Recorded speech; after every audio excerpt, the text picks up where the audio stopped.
92,000 అభ్యర్థుల జీవితాలండి ఇది. మాకు టైం పట్టినా పర్లేదు, దీన్ని న్యాయబద్ధంగా చేసి మళ్ళీ కేసులు అయ్యేలా చేయొద్దండి. గత 5 ఏళ్ళుగా 6 ఏళ్ళుగా గ్రూప్ 2 కోసం మేము ప్రయత్నిస్తున్నాం. ఇప్పుడు నానా కష్టాలు పడుతున్నాం. మేము కుటుంబానికి దూరంగా ఉన్నాం, సమాజంలో గౌరవం లేకుండా ప్రిపేర్ అవుతూ ఈ రూముల్లో ఎంత కష్టపడి ఉన్నాం. మేము దయించి లోకేష్ గారిని, చంద్రబాబు నాయుడు గారిని, పవన్ కళ్యాణ్ గారిని, ఏపీబీఎస్ చదివిని చేతులేస్తే ప్రాధాన్యపడుతున్నామండి. మాకు రోస్టర్ క్లియర్ చేసి మీరు ఎగ్జామ్ పెట్టాలి, లేకపోతే మా ప్రాణాలు పోతాయండి. 90,000 అభ్యర్థుల జీవితాలండి. దయించి ఉత్తరాంధ్రలో పట్టభద్రుల నియోజకవర్గం నుంచి గెలిచిన తెలుగుదేశం పార్టీ ఎమ్మెల్సీ చిరంజీవి ఇంటిని ముట్టడించి రాజీనామా చేయాలని గ్రూప్ 2 అభ్యర్థులు పెద్ద స్థాయిలో ఆందోళన వ్యక్తం చేశారు. చిరంజీవి ఇంటిని ముట్టడించి నిరుద్యోగులు గ్రూప్ 2 అభ్యర్థులు ఆందోళన చేస్తే ఈనాడు పత్రికలో వచ్చినటువంటి కథనం మనకు ఆశ్చర్యం కలిగిస్తుంది అనమాట. గ్రూప్ 2 ప్రధాన పరీక్ష వాయిదా వేయాలి, రాష్ట్రంలో పలు చోట్ల అభ్యర్థుల నిరసనలు, విశాఖ ఎంవిపి కాలనీలో నిరసన కార్యక్రమంలో పాల్గొన్న నిరుద్యోగులు. విశాఖ ఎంవిపి కాలనీలో నిరసన కార్యక్రమంలో పాల్గొన్న నిరుద్యోగులు.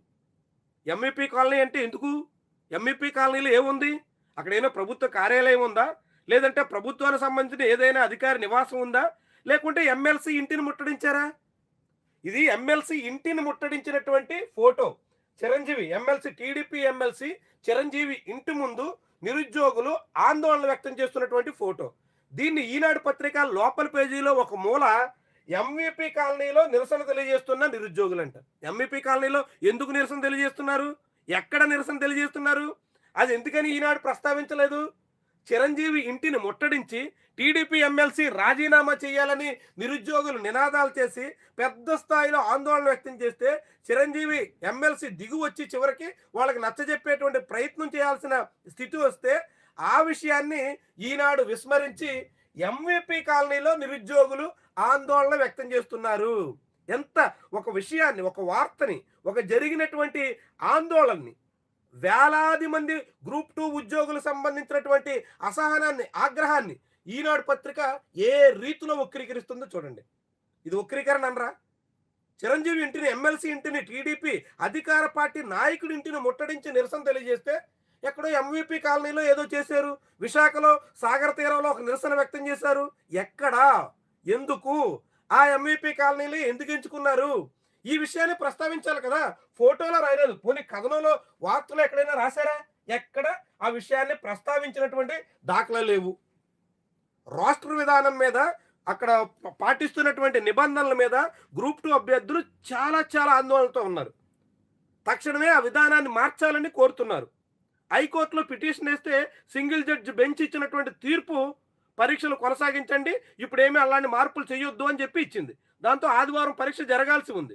పరీక్ష జరుగుతున్నటువంటి తరుణంలో తగినటువంటి న్యాయం జరగదు, ఈ రీతిలో పరీక్షలు చేస్తే ఇన్నాళ్ళుగా పడినటువంటి కష్టానికి ఏ మాత్రం ప్రయోజనం ఉండదు అంటూ ఆశావాహులు గ్రూప్ 2 పరీక్షకి అటెండ్ అవుతున్నటువంటి వాళ్ళందరూ రోడ్డెక్కి ఆందోళన వ్యక్తం చేస్తున్నారు.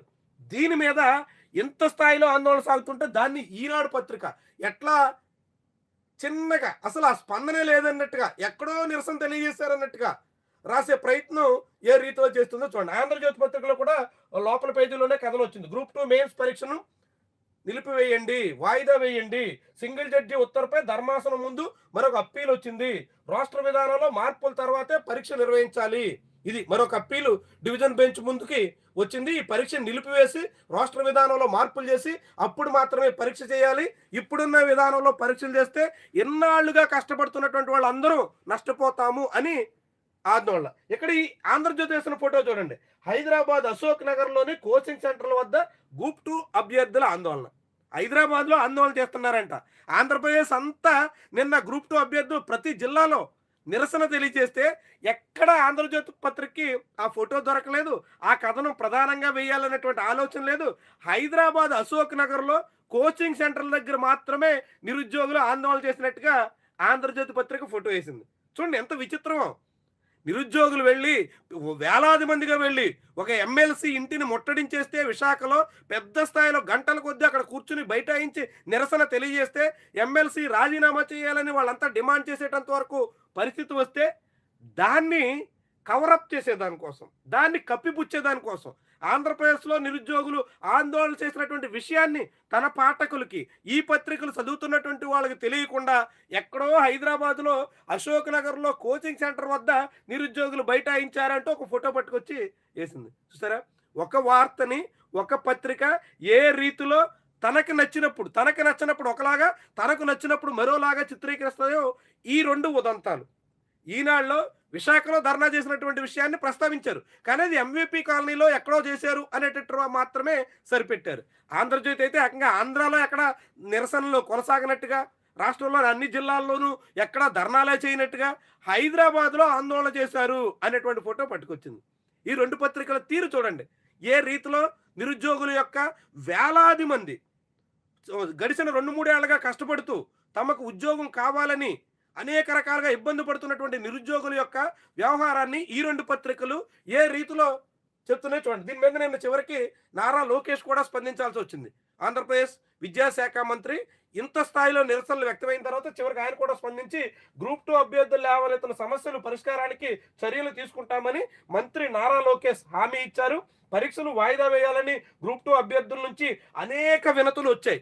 నేరుగా మంత్రి దృష్టికి అనేక మంది ఈమెయిల్లు, వాట్సాప్ మెసేజ్లు అనేక రూపాల్లో ఆయన దృష్టికి తీసుకెళ్లారు. దాన్ని ఆయన కూడా అంగీకరించారు. వారి ఆవేదనను అర్థం చేసుకోగలను, మా న్యాయ బృందాలతో చర్చించి సమస్య పరిష్కారానికి ఉన్న అన్ని మార్గాల ద్వారా చర్యలు చేపడతాం. ఇది ప్రభుత్వం ఇంతకు ముందు చేయాల్సింది. చేతులు కాలాక ఆకులు పట్టుకున్నట్టుగా మిర్చి రైతులేమో మొత్తం పంట అంతా అమ్మేసిన తర్వాత ఇప్పుడు ధరలు పెంచాలని కేంద్రం ముందు ప్రయత్నాలు మొదలుపెట్టారు. నిన్న మొన్న కేంద్రం ఢిల్లీలో హడావిడి చేశారు, మిర్చి రైతులు నష్టపోతున్నారని. ఇప్పుడు అదేవిధంగా గ్రూప్ 2 అభ్యర్థులు గడిచిన 15 రోజులుగా వివిధ రూపాల్లో ఆందోళన చేస్తుంటే కనీసం పట్టించుకోకుండా చివరికి పరీక్ష ముందు రోజు ఇప్పుడు మా న్యాయ బృందాలతో చర్చించి అవకాశం ఉన్నటువంటి అన్ని మార్గాల్లోనూ పరిష్కారానికి వెతుకుతాము అని ఇప్పుడు నారా లోకేష్ చెప్తున్నారు. ఏమనాలి దీన్ని? రైతులంటే లెక్కలేదు, నిరుద్యోగులంటే లెక్కలేదు, ప్రజలంటే లెక్కలేదు అనుకోవాలా మనం? ఈ రీతిలో ఎంతకాలంగా జాప్యం చేసి ఇప్పుడు ఆఖరి నిమిషంలో మేము చర్చిస్తాం, స్పందిస్తాం, సమస్య పరిష్కారం కృషి చేస్తాం అని ఇప్పుడు చెప్పడం ఎట్లా? ఏ మాత్రమైన సమంజసమా ప్రభుత్వానికి? ఇంతకాలం ఎందుకు జాప్యం చేశారు? ఇంతకాలంగా నిరుద్యోగులు తీవ్రమైనటువంటి ఆవేదన వ్యక్తం చేస్తుంటే ఖాతరు చేయకుండా చివరి నిమిషంలో వాళ్ళు రోడ్డెక్కి ధర్నాలు చేసేదాకా ఎందుకు తీసుకొచ్చారు? రాష్ట్ర విధానంలో గతంలో ప్రభుత్వమే ఇచ్చినటువంటి జీవోలకి భిన్నంగా తీసుకొచ్చినటువంటి మార్పులతో అనేక మంది అవకాశాలు కోల్పోతారు.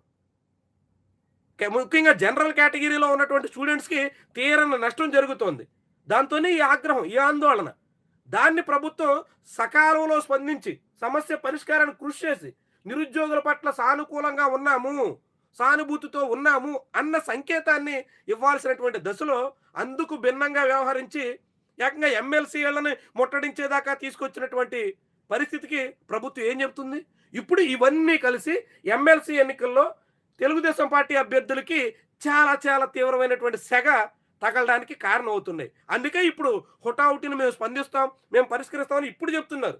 ఎమ్మెల్సీ ఎన్నికల్లో తెలుగుదేశం పార్టీ అభ్యర్థులకి బుద్ధి చెప్పడానికి నిరుద్యోగులంతా కూడా సన్నద్ధమవుతున్నటువంటి తరుణంలో ఆ వ్యతిరేకత నుంచి తప్పించుకోవడానికి మేము చేయాల్సిందంతా చేశాము అని చెప్పుకోవడానికి తగ్గట్టుగా ఇప్పుడు చివరి నిమిషంలో స్పందించినట్టుగా కనిపిస్తుంది. ఎప్పుడో 2023లో వైఎస్ జగన్మోహన్ రెడ్డి హయాంలో ఇచ్చినటువంటి నోటిఫికేషన్ అది.